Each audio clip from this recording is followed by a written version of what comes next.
Good afternoon, everybody. You're all very, very welcome to Ireland's permanent representation in Brussels. Ambassador, distinguished diplomatic colleagues, distinguished guests, and friends. It's a great pleasure to be with you here today. My name is John O'Brennan. I specialize in European Union politics. I work in Maynooth University on that topic, and it's a great honor to be asked to act as MC for today's event on International Women's Day. Just a housekeeping item before we begin. We are recording and live streaming the event.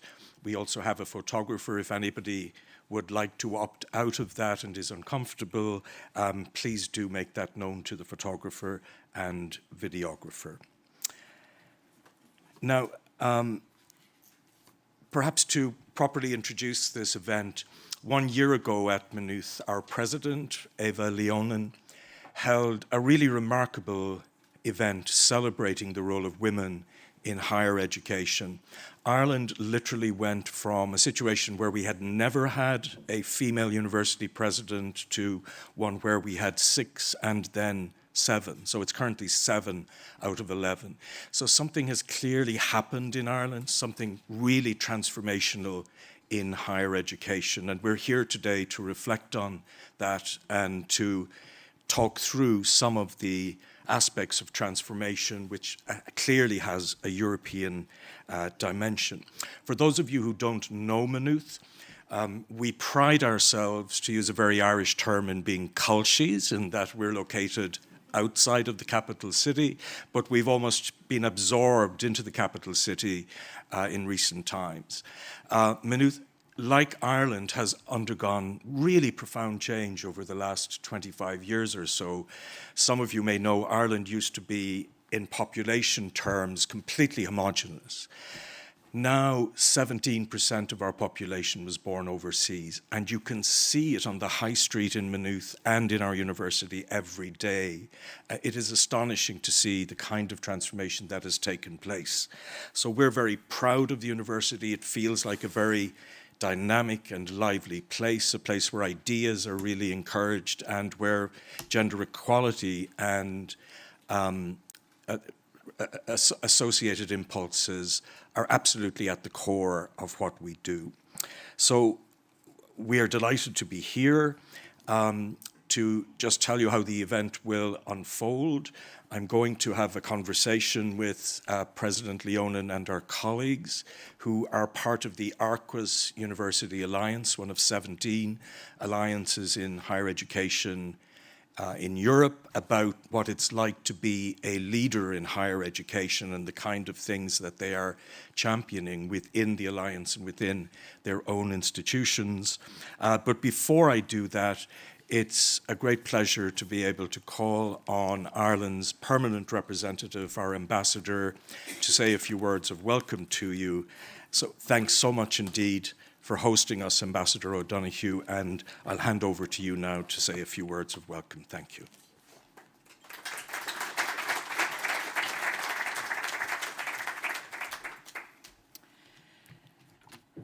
Good afternoon, everybody, and a very warm welcome to the Irish Permanent Representation. We are delighted to partner with Maynooth University to host this special event on advancing gender equality in leadership in higher education and marking International Women's Day. Can I just say, while we did give the loan of the hall, this very impressive setup was all done by Maynooth, and we're busy learning lessons on how to host events. Could I also say that, on a personal level, obviously, I'm very pleased that we are collaborating around International Women's Day.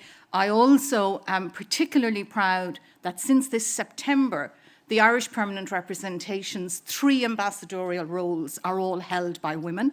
We're not unique. I think Malta also has it. But it is, again, like what John was talking about, a transformation over a longer period of time, when in the early 2000s, Ireland nominated the first ever from any member state, the first ever woman permanent representative. So it is a journey, and I might come back to that because it's certainly not a journey that we have finished yet. The UN theme for International Women's Day 2024 is Invest in Women, Accelerate Progress. And where better to do this but in education? So I'm particularly pleased to welcome the President of Maynooth University, Professor Eva Leinonen, and all of the team from Maynooth. I want to congratulate you on this initiative and wish you all well in today's discussion and sharing of practice. As John mentioned, in recent years, Maynooth University has done much to advance gender equality, which has been recognised at EU level, and congratulations on your award as Gender Equality Champion in 2023. I'd also like to congratulate Maynooth University on your very active engagement on EU issues, the role of Professor John O'Brennan, both as Jean Monnet Chair, but also as a very engaged, sometimes provocative commentator on EU issues. It contributes to our national debate, and then Maynooth University's participation in the European Universities Initiative, and being here today and last night is another example of this. As an aside, I did read the list of participating cities in your Arqus Alliance with some jealousy as I thought about possible opportunities to visit them. But anyway, we also, of course, therefore want to welcome some of your partners from the Arqus Alliance, and I think this engagement at EU level is hugely important, both in driving the EU agenda, but also in linking that agenda back to our own people at home. And I also know that we are joined by colleagues from DG EAC, and some of, I think, who have led on these university initiatives. So I think there's plenty of richness there for the panels to come. And these alliances, these university alliances, bring together a new generation of creative Europeans across borders, languages and disciplines. And, as I understand, also keeping gender equality at the heart of their mission and giving opportunities to a new generation of young women. You've heard already from John, and I'm sure you'll hear again, about the progress in leadership among Irish universities, and it truly is a transformation to go from no women presidents to 7 out of 13 in a very short space of time. Similarly, in the world I know best, the diplomatic service, over that time, or over a slightly longer period, the Irish diplomatic service has transformed itself so that we now have in and around 50% of our heads of mission are women.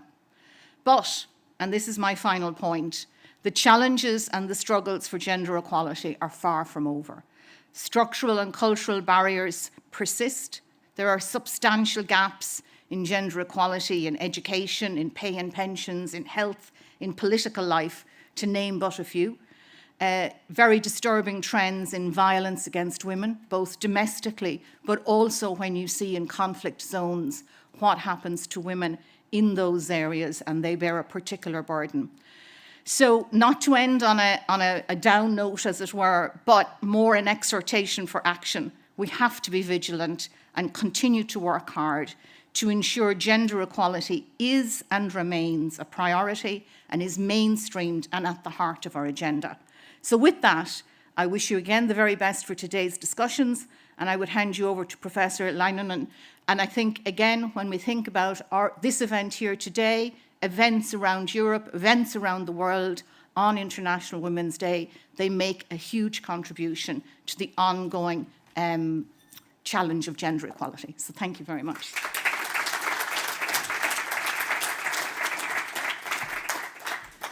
Thank you so much, Ambassador. I should also have, at the beginning, at the outset, welcomed the people who are joining us online today. So wherever you are, thank you very much. It's a great pleasure now to introduce the president of Maynooth University, Professor Eva Leinonen. Eva is a native of Finland, from the very northern part of Finland, and she's had extraordinarily extensive experience in higher education, working in the United Kingdom, and before she came to Maynooth, at 2 universities on both coasts of Australia. She's been with us since 2021.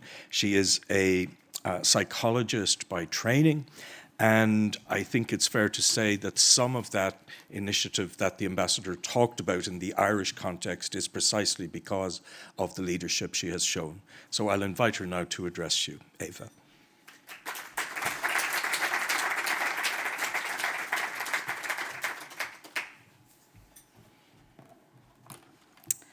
Ambassadori a china usla agus a chodsa bewachliam folche bo achia rov ansho inu. Ambassador, fellow rectors, distinguished guests, colleagues, friends, it's wonderful to have you all here today. I'm very honored to be here myself, and I'd like to extend my sincere thanks to the permanent rep and their team for the collaboration and helping us set up this event. It's never easy to set up events, but doing them abroad is always an additional challenge, but it's been absolutely wonderful. So we are here to mark the International Women's Day, which is on Friday, as we know. And we know that it is a celebration of the social, economic, cultural, and political achievements of women. But I think, as the ambassador said, it is actually a call to action and to accelerate women's equality. This year's theme is Invest in Women, Accelerate Progress. And I'm very proud that many members of my leadership team, half of whom are women, are here with me today. And I am committed to invest time, effort, and resources to develop my leadership team to the best that they can be individually, but also collectively. And this is my leadership team, but also leadership team and all my staff across the university. As John said, Maynooth University is deeply committed to promoting gender equality in higher education. And as has already been mentioned, last year, we hosted a panel for the female presidents of Irish universities on International Women's Day. And it was a rather historic moment because we had on stage for the first time all then six female presidents. And we had a very good discussion about leadership and our individual journeys to these positions. And it took 429 years to have a female president in Ireland. And in the last 4 years, we have now, as we've heard, 7 out of the 11 or 13.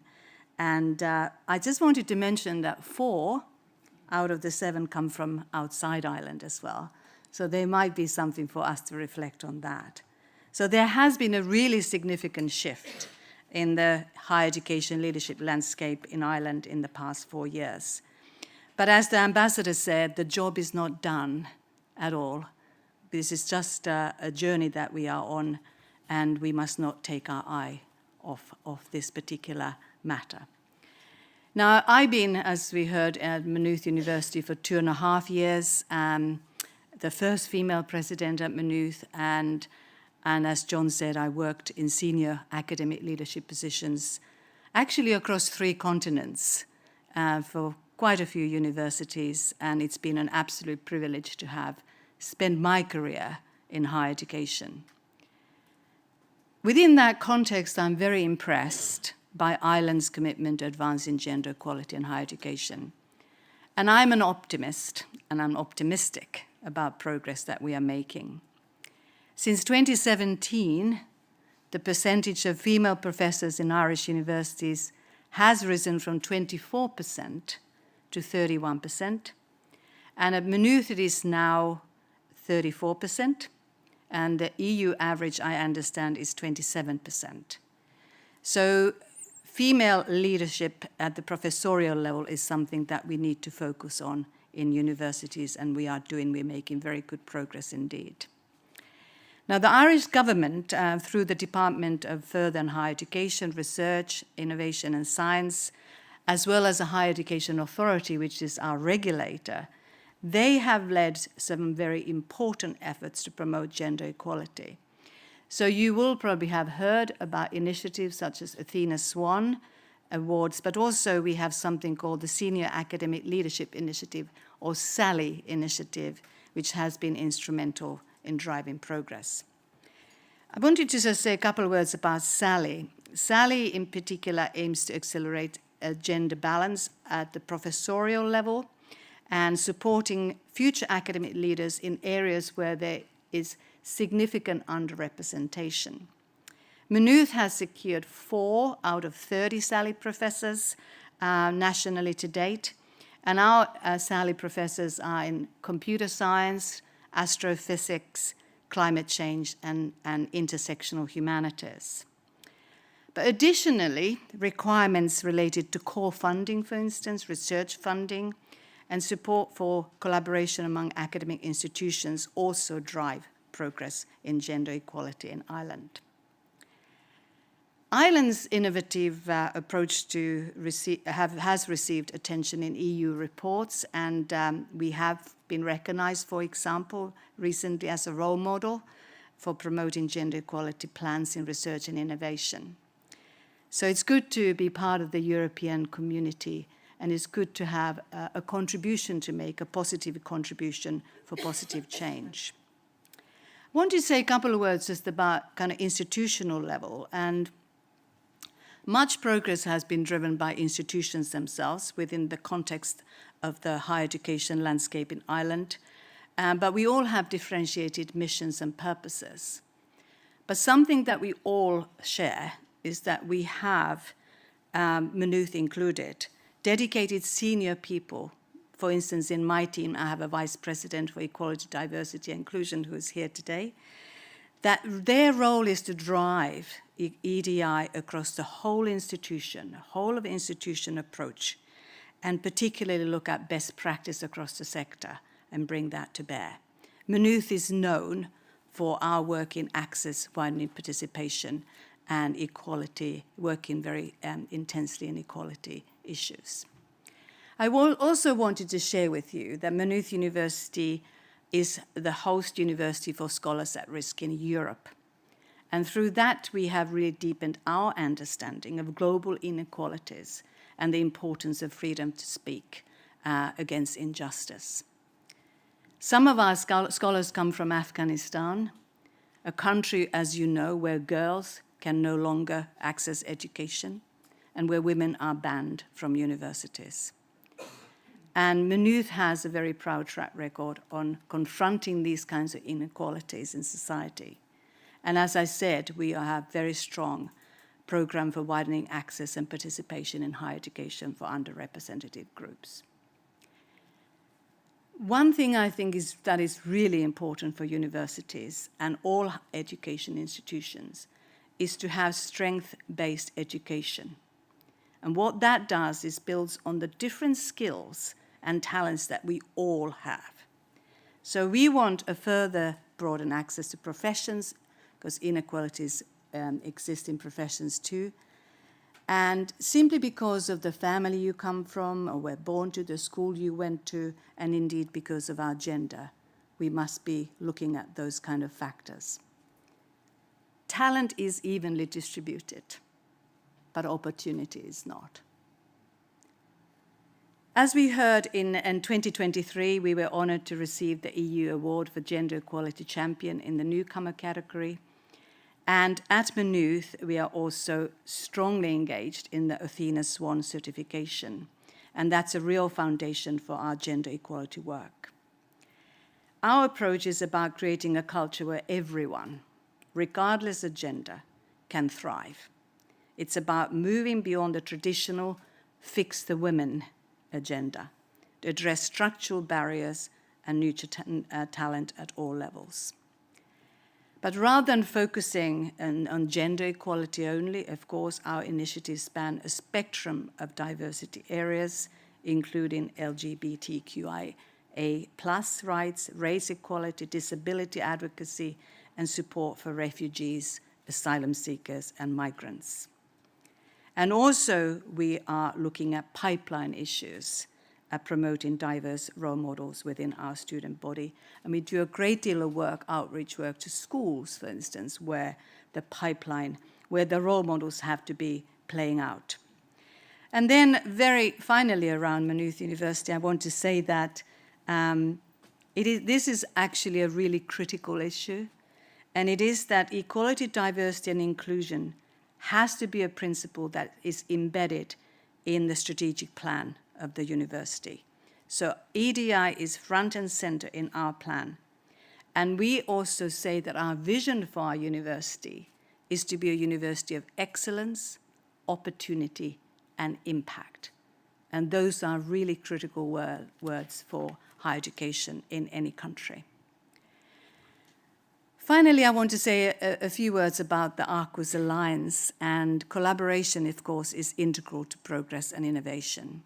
So in 2023, about a year ago or so, we joined the Arqus European University Alliance, and indeed, Ambassador, the universities part of that alliance are highly impressive, and so are the places. So we have University of Granada, Graz, Leipzig, Lyon, Minho, Padua, Vilnius, and Wrocław. And EDI forms a really strong underpinning principle for our alliance.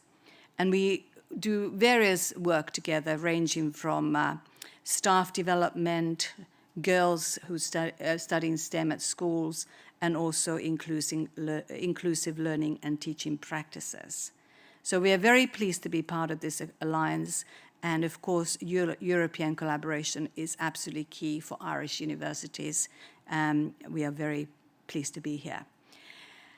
Also, I just wanted to very quickly mention the kind of Ireland's first new, I think it's first, or new strategy for internationalizing tertiary education. And it's called Global Citizen 2030.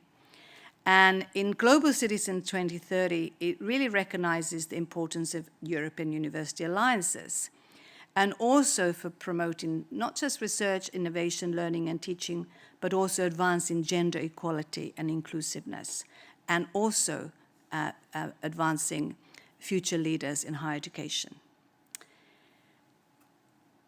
Right, I'm coming to an end, and I'm just reflecting on why coming together is so important, and how absolutely delighted we are to be here in Brussels today. We want to showcase some of our progress, but more importantly, this serves as a moment for us to reflect on the work that lies ahead. The work is not done, the job is not finished. And then our collective potential to shape a better future for all through education.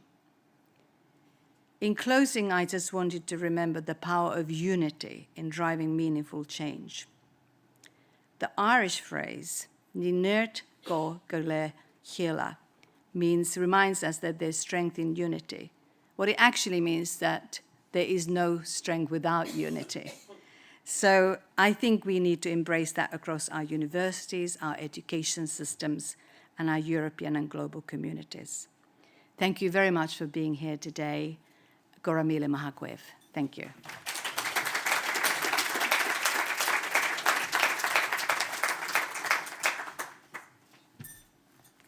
Thank you very much indeed, President. Many of us in the room will know that Ireland last year celebrated 50 years as a member of the European Union. We went from being this very small, insignificant, cold little rock on the periphery of the continent to somewhere, I think, intellectually now where we're much more comfortable at the core of Europe. But part of the reason for that, I think, is education and the Europeanization of education that has happened over the last 30 years or so. And at the center of that has been the support that the European Commission has given us. As an individual researcher, I can say myself, I could not have done the work that I've done without help from the Erasmus Plus program, the Jean Monnet Actions, and others. And we really have a thriving community now because of that work and because of the assistance we get from the Commission. So we are delighted to welcome our next speaker, and this is Vanessa de Baisanton. She is the head of unit in charge of European higher education policies and programs at the DG for Education, Youth, Sport and Culture. This unit is the lead service for the development of the European education area's higher education dimension, including the European strategy for universities. We're delighted to have Vanessa with us, and I now invite her to address us. Thank you.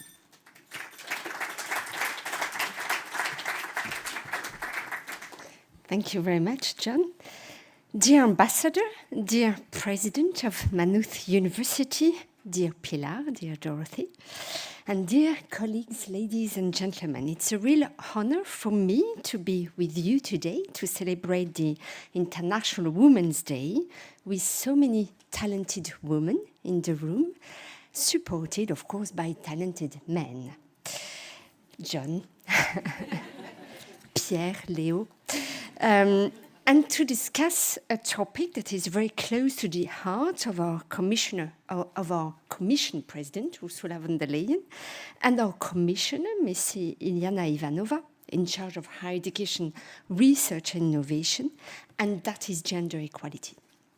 And that is a horizontal priority across all the Commission policies and European policies, including, of course, in the field of higher education. And I fully agree with you, Professor Eva Leinonen, that in 2019 there was not so many female presidents of universities, not only in Ireland, but across Europe in general. And we're very pleased to see it increasing and to see Ireland leading the way. And that is why ensuring gender equality also in the leadership of the universities was part of the priorities and are part of the priorities of the European Strategy for Universities that we adopted in 2022, together as a key priority to bring transnational cooperation to the next level. And for this, we need always trailblazers, pioneers, catalysts for change, such as the European Universities Alliances.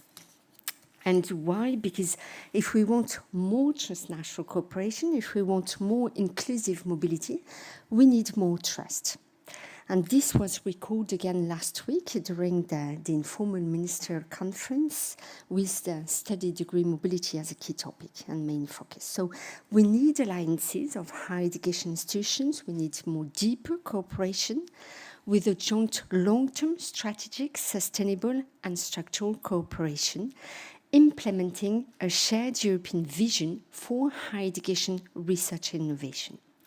So we now have 50 European Universities Alliances, including Arqus, soon to be 60 by the summer, involving more than 500 higher education institutions in capitals, but also in rural areas.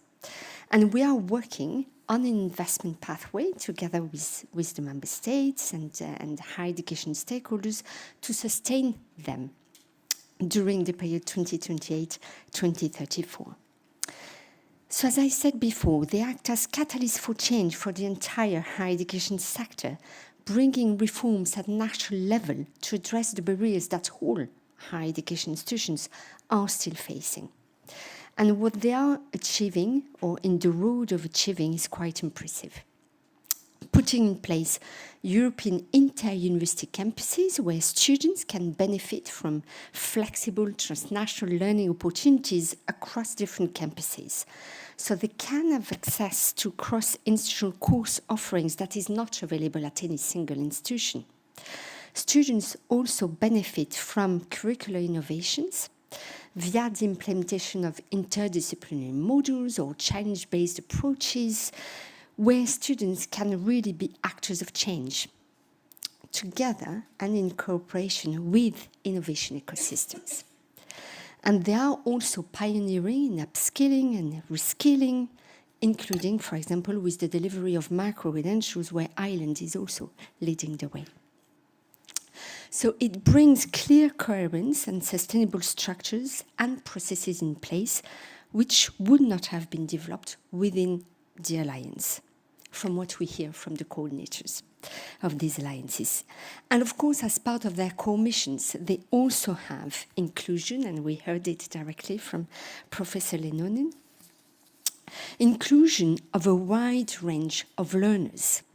And for example, and I'm sure Pilar and Dorothy will mention it after me, with the Arqus Inclusion Diversity Hub that ensures that all Arqus activities, resources and policies are accessible and inclusive by engaging the large Arqus communities.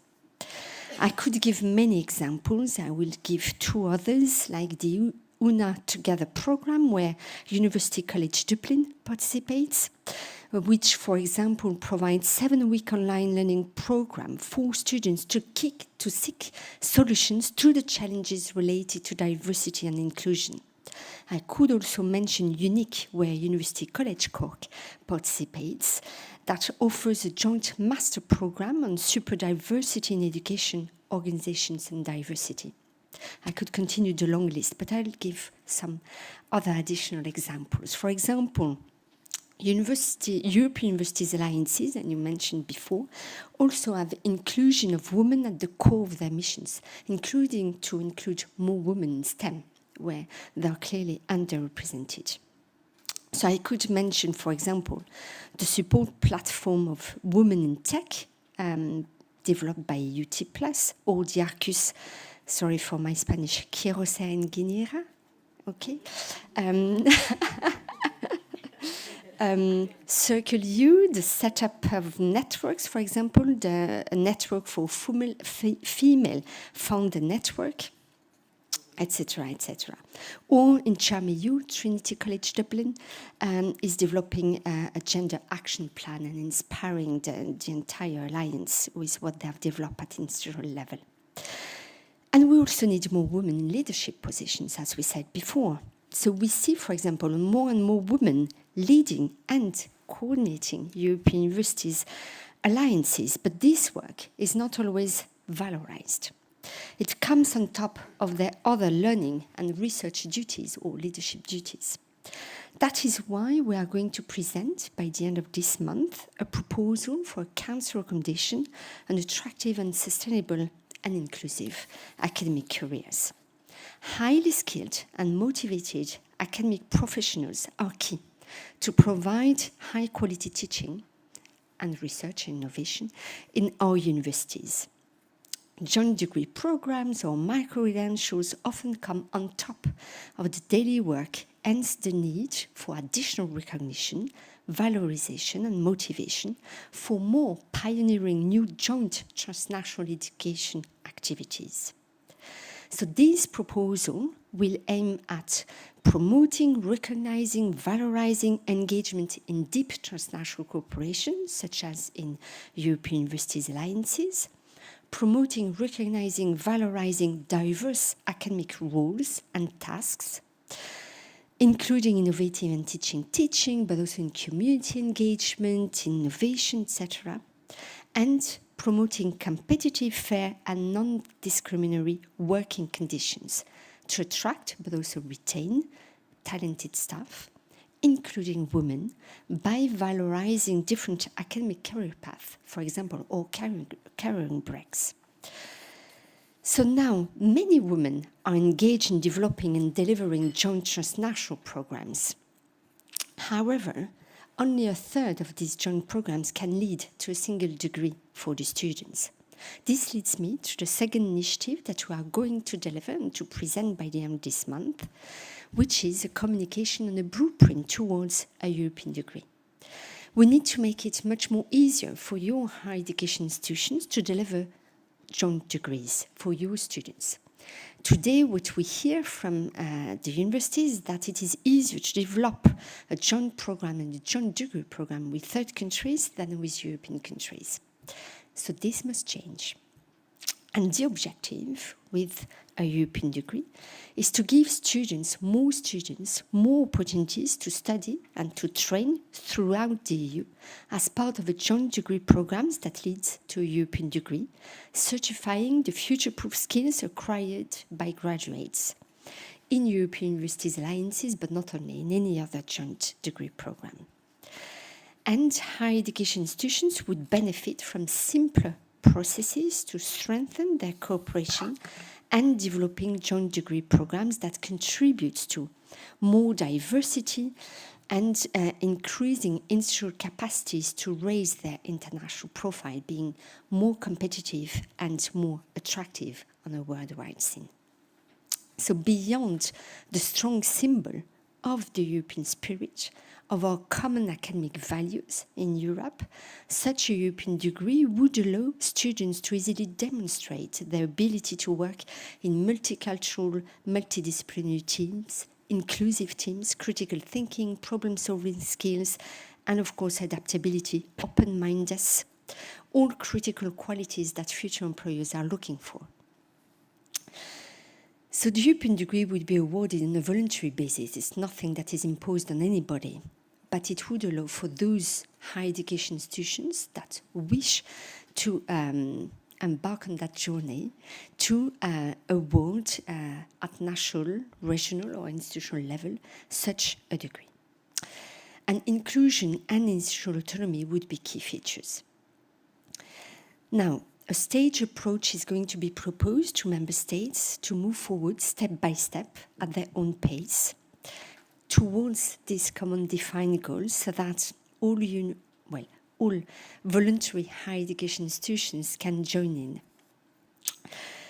Now, of course, when we speak about a European degree, we need to speak about quality assurance of such degrees, but we want to go broader and to come forward as well by the end of this month. So you see that March is going to be a rich month at EU level. We'll come up with a proposal for a council recommendation on a European quality assurance and recognition system. Again, to build trust and also to make it easier to facilitate transnational cooperation and the transnational accreditation, be it of European degrees, joint educational provisions, joint micro-credentials, so that universities can be more quickly responsive to the needs of society. And of course, we are also preparing for future Erasmus Plus program to ensure an easy access for a majority of students, and inclusion will continue being a key priority to support deeper transnational cooperation for all the 5,000 higher education institutions across Europe. So we'll continue supporting women in all their roles in higher education institutions. Thank you very much.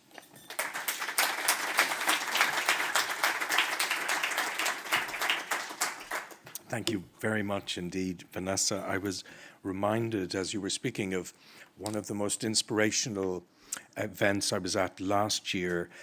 It was part of the Arqus Alliance. We did a summer school for Ukrainian PhD students in Wrocław in Poland.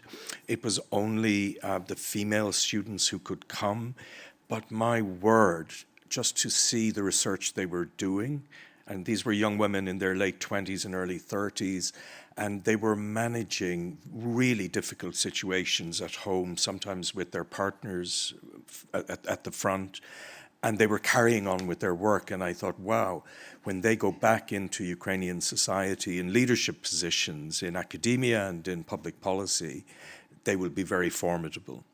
So it was, to me, it was the first indication of how valuable these alliances actually are to us. So thanks very much indeed, Vanessa. We're now going to move to the conversational part of the event, and it's a pleasure to welcome our three presidents to the stage. I'm going to do that individually, beginning with Professor Leonen. And it's a great pleasure for us to have her two colleagues here similarly. Professor Dorothy Kelly is a professor of translation at the University of Granada. How we envy you, Dorothy, the weather, amongst other things, where she was the Vice Rector for Internationalization at Granada for 15 years, from 2008, and she is the coordinator for the Arqus network, so an absolutely key person in this field. Welcome, Dorothy. Thank you very much for joining us. And last but not least, we're also joined by Professor Pilar Aranda Ramirez, who was the rector of the University of Granada, the first woman in almost 500 years to hold that post. And she is a physiologist by training. We're delighted to have her with us similarly. So I'll now invite you to take your places. Thank you.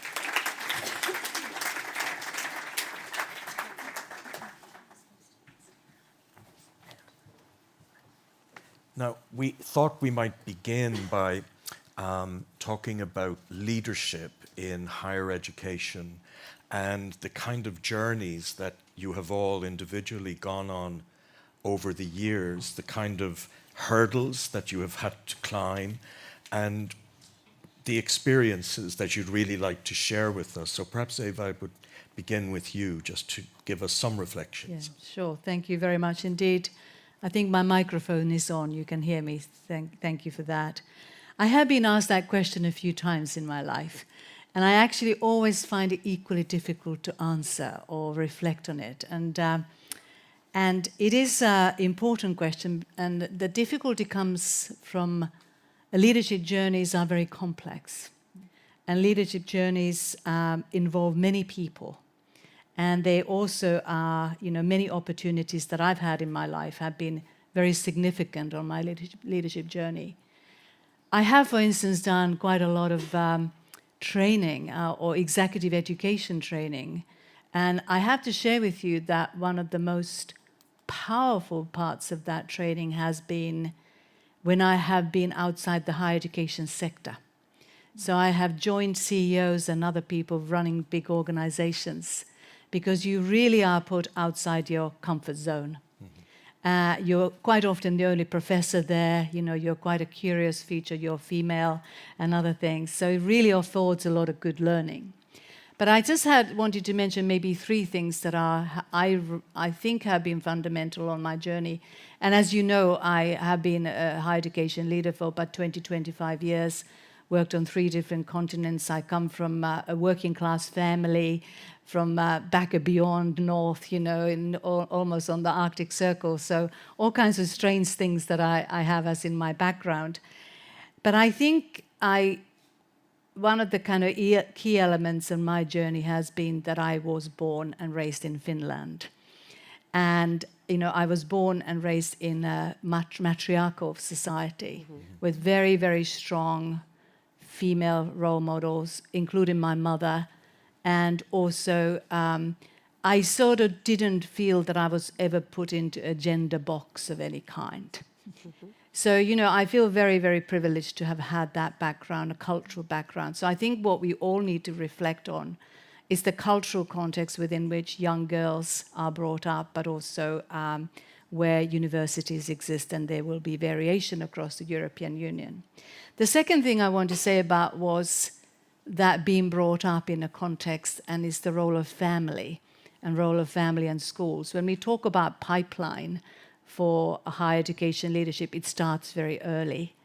And, I have had 2 brothers. I had a mother who was disabled, and my father had died and when I was a young girl.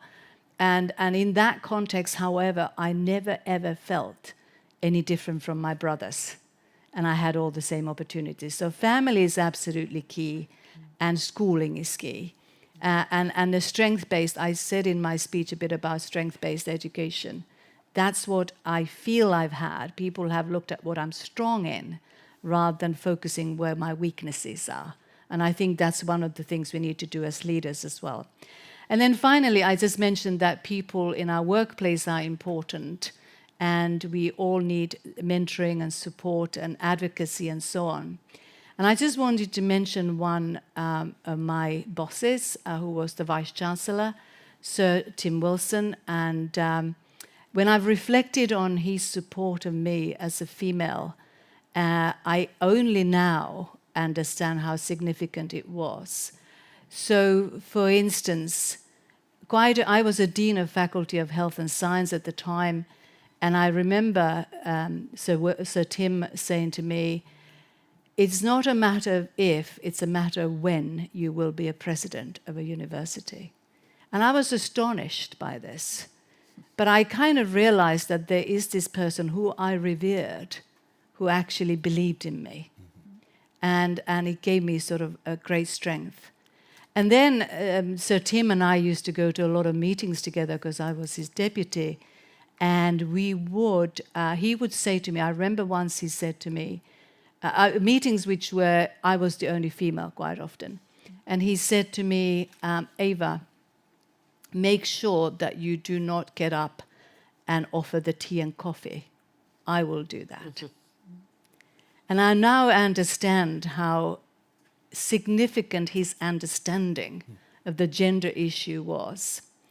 And mind you, he didn't realize I come from Finland and what that meant, because I wouldn't have even thought about giving the tea or coffee out.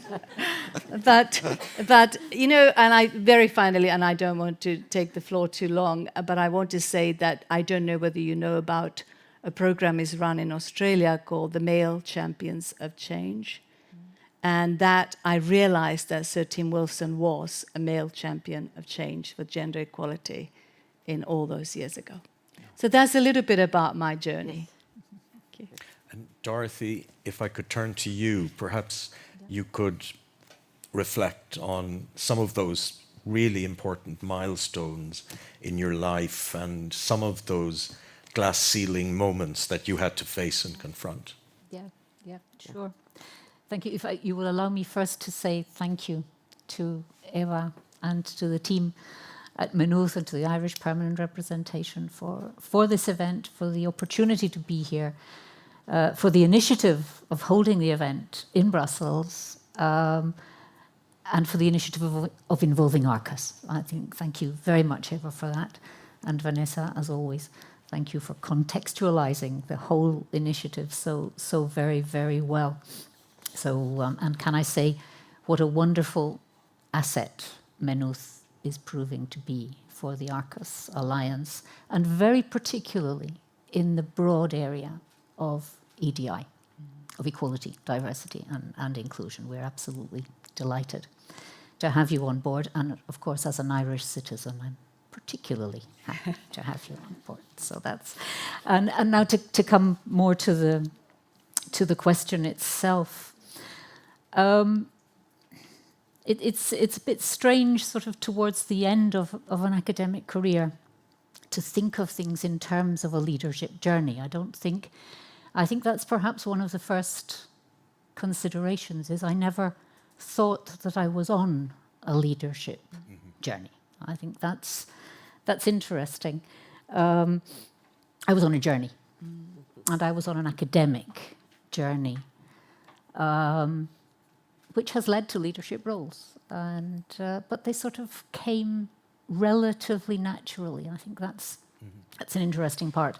Although, if we look at some of those glass ceiling moments, I certainly have to say that the double condition of being a young woman and being a foreigner in Spain in the 1980s was certainly not conducive to establishing a leadership journey.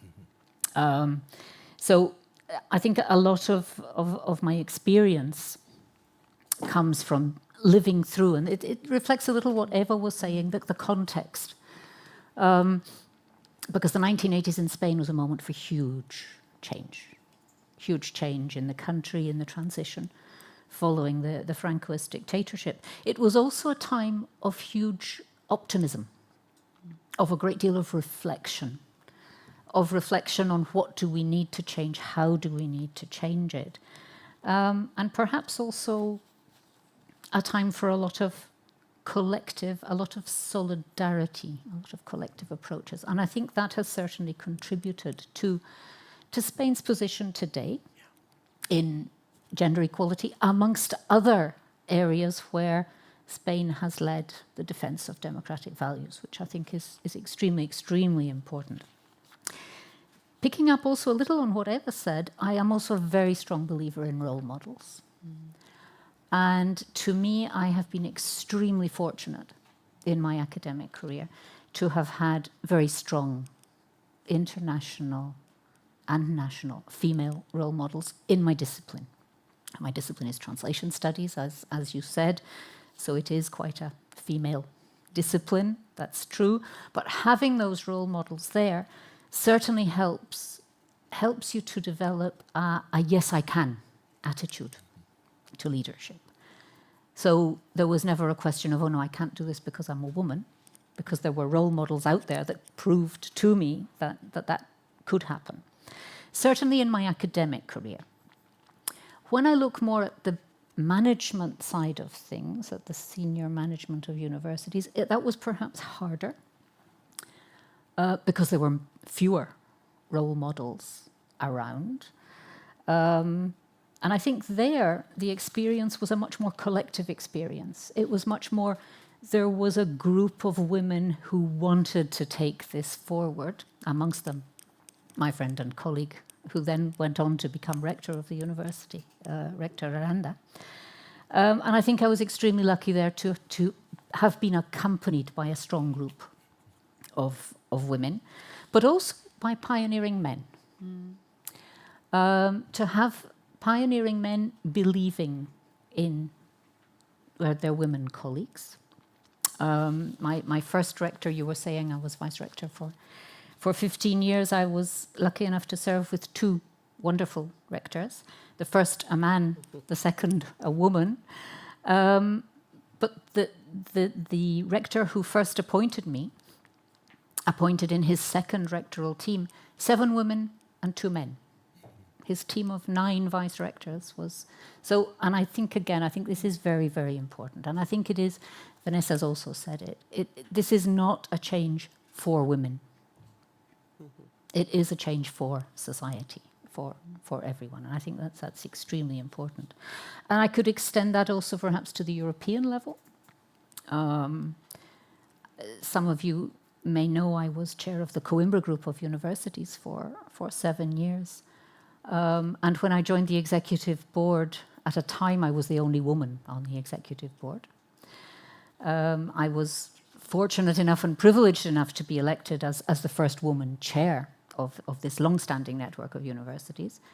And I think that the presence of women on the executive board, the presence of the first woman chair, has also helped the network to become more aware of gender issues. And today, for example, it has an EDI working group which works hard on these transversal issues.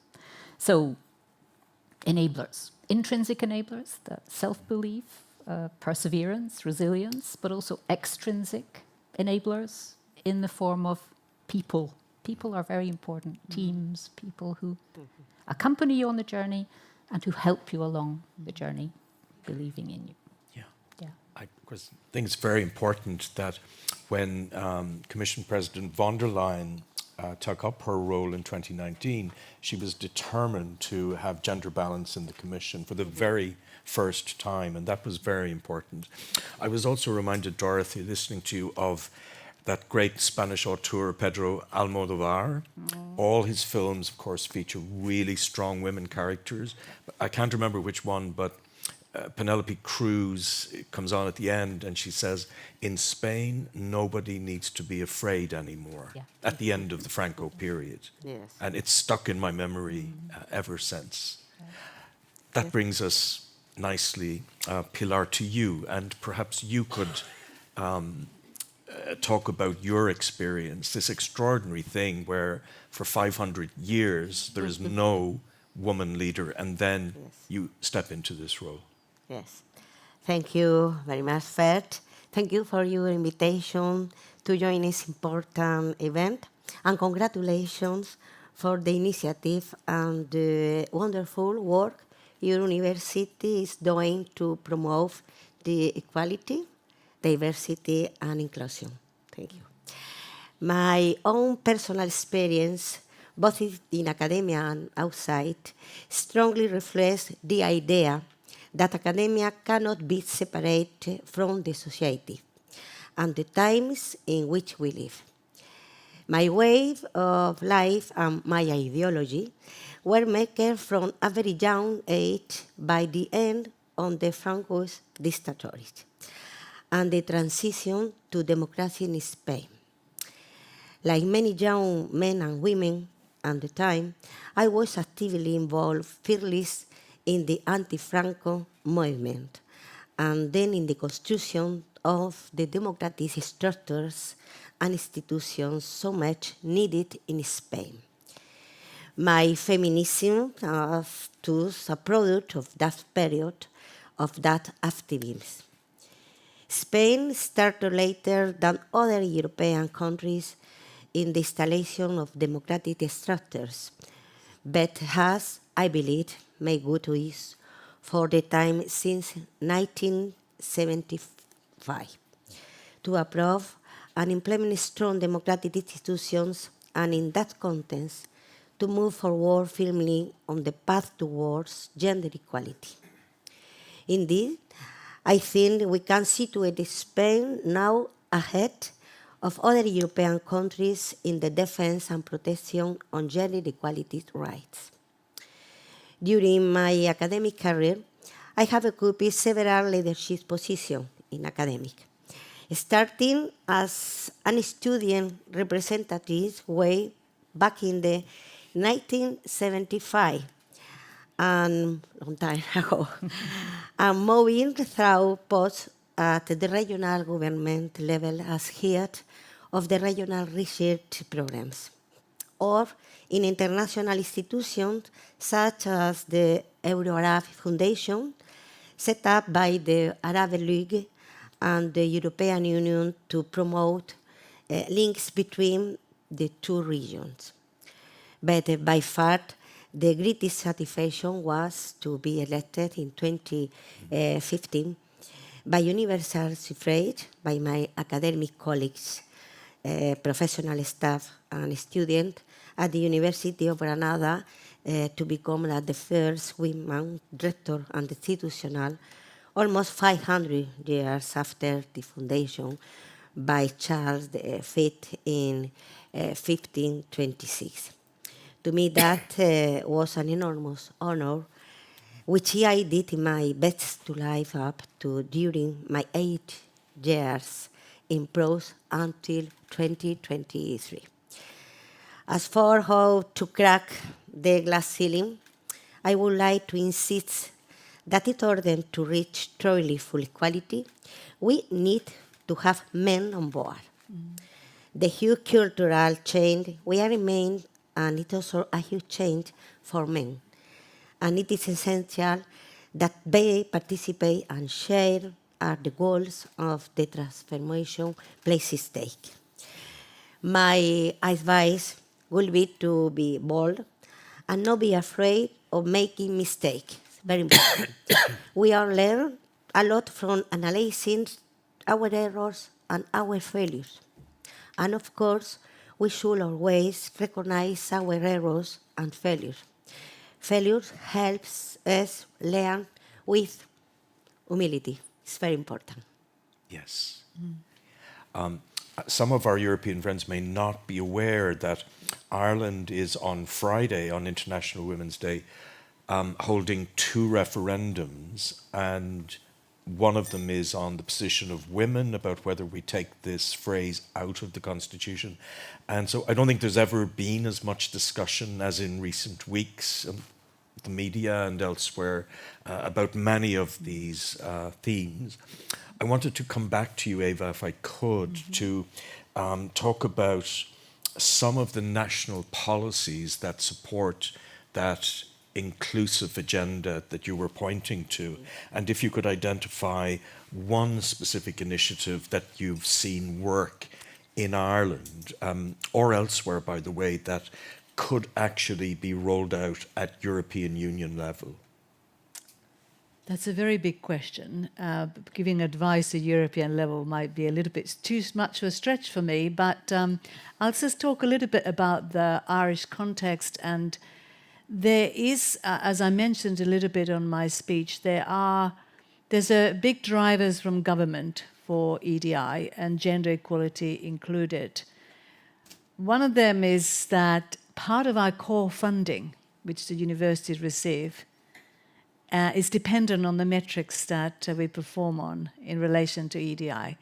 And as we all know, money can be a very big incentive for people to shift their perspectives. I have to say it's not the incentive actually at Maynooth University, because we truly do believe in equality of access and equality of experience for our students and staff.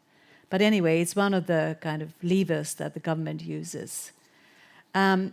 We also, I mentioned the Athena Swan program that we undertake in Ireland and in other countries too. And some of the research funding agencies have now a requirement for having at least the bronze level in the Athena Swan. So that's, again, quite a strong lever for universities to engage in the Athena Swan gender equality process. And I also mentioned the SALI professors I think it was 2019, when the then female Minister for Higher Education, Mary Mitchell O'Connor, introduced that. I wasn't in Ireland at the time, but I understand there was controversy attached to it, and there was some pushback from various quarters. But I'm very pleased that it is now taking place. So appointing females for areas of academia that have underrepresentation of females is a goal that we should really all seek to work towards. And as I said, we have 4 out of the 30 of these Sally professors that are in Ireland at Maynooth.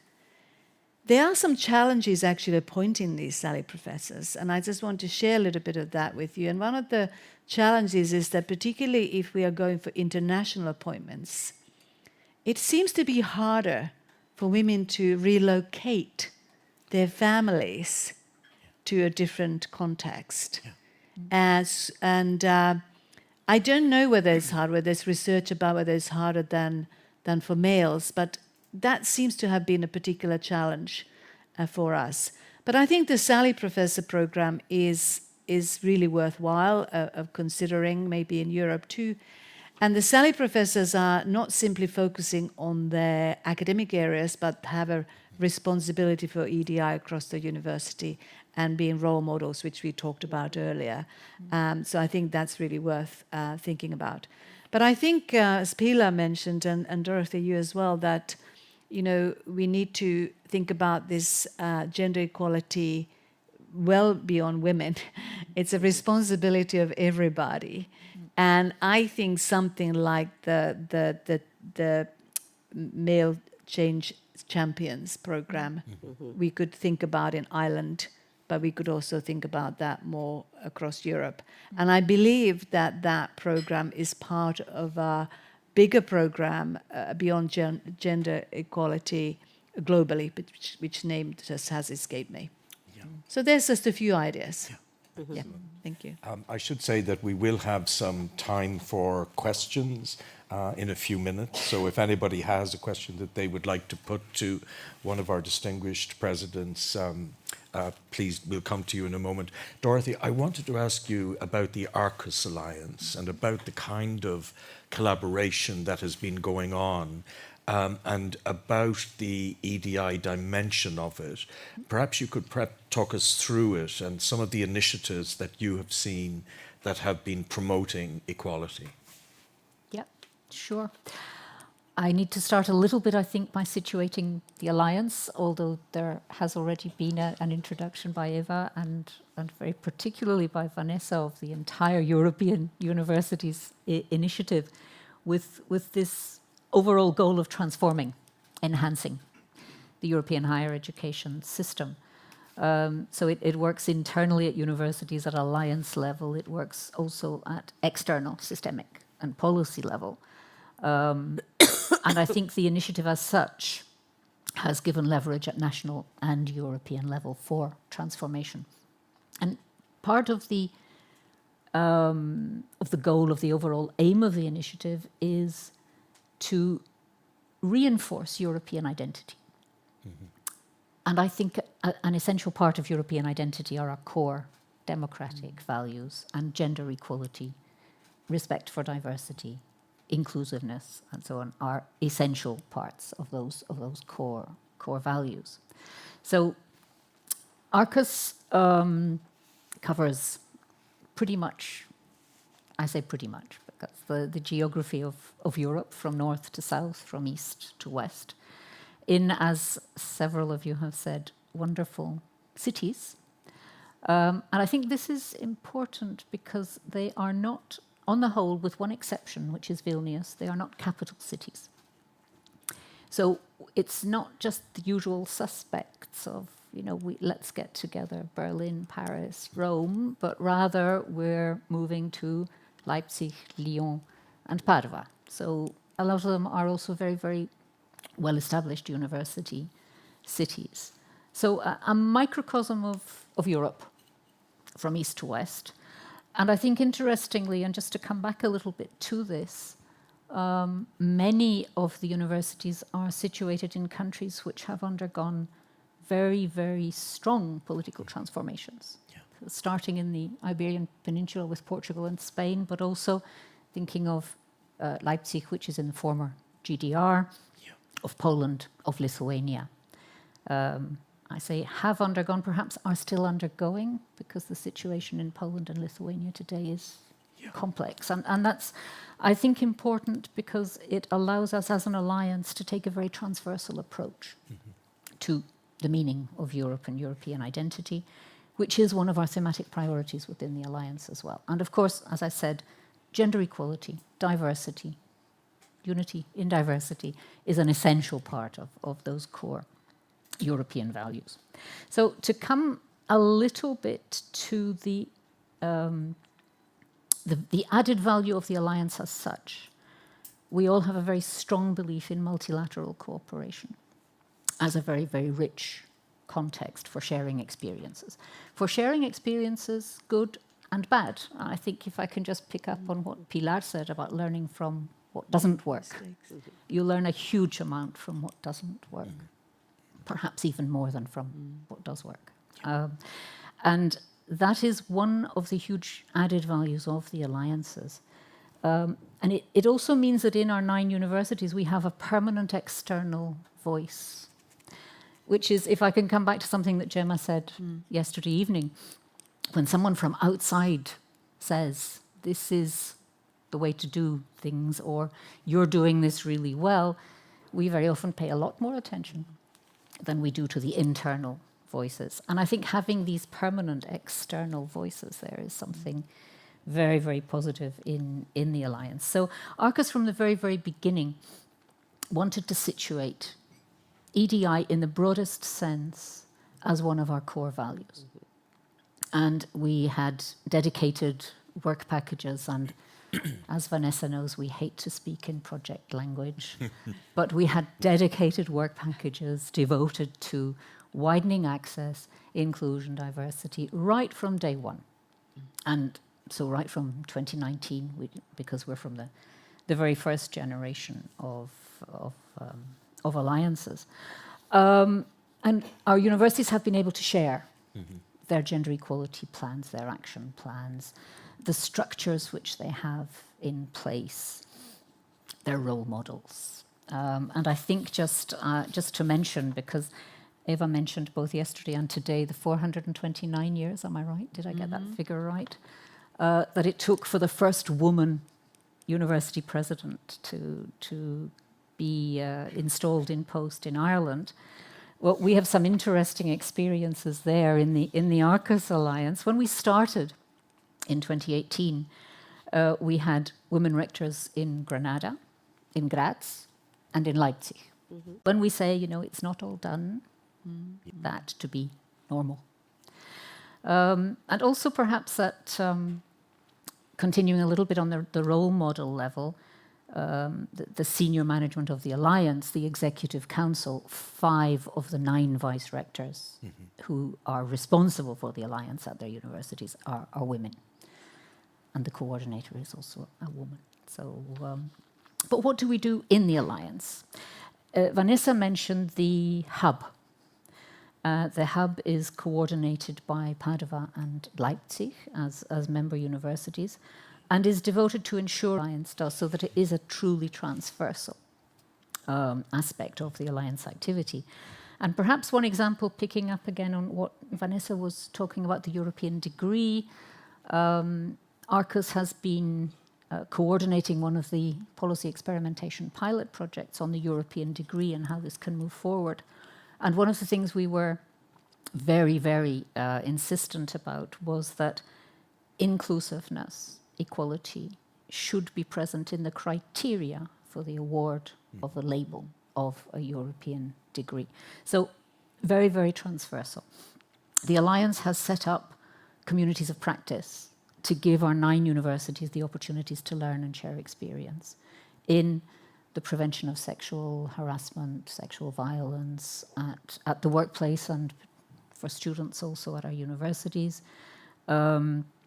academic debates on gender issues, rolling out in other universities campaigns that have been tried at some of the universities, such as promoting STEM disciplines amongst young girls, always celebrating International Women's Day, celebrating Pride Day, setting up mentoring schemes for young women researchers where they can see the senior role models as well, on the use of non-sexist language, which across different languages is actually very complex. Yeah. And what is non-sexist in one language is incredibly sexist in another. So there's another very interesting learning experience and so on. So lots and lots, and particularly I think the sharing, the constant, can we look, has this been tried before? What works, what doesn't work? And sharing. Yeah. Well, I'm going to give our colleagues in the audience the opportunity now to ask a question, if anybody would like to. If you could just put up your hand and identify yourself. We may well have, because there is so much accumulated wisdom here, answered all of those questions I suspect that were going around in people's heads. It's been a wonderful conversation. It's been a pleasure to host it. And I just want to issue some thanks on behalf of the university. To our colleagues here in the Perm Rep, thank you so much for always, not just today, but being so facilitating of us, you know, when we come to Brussels. That's really, really appreciated. A home from home, as it were. I want to thank all our colleagues in the President's team at Maynooth who have done extraordinary work in putting this event together. Our Vice President, Gemma Irvine, Rebecca Doolan, Alison Hood, Bernie and Niamh and Ben. Thank you so much. It's been so seamless for us. And Kat, our Director of televisual spectaculars. Thank you, Kat. Everything has gone off very smoothly. I also want to thank everybody who has come today, particularly Vanessa, to share her thoughts from the Commission. It's really very, very valuable for us, and we appreciate your giving up your time. So for everybody else and for people joining us online, thank you so much. Happy International Women's Day. Thank you.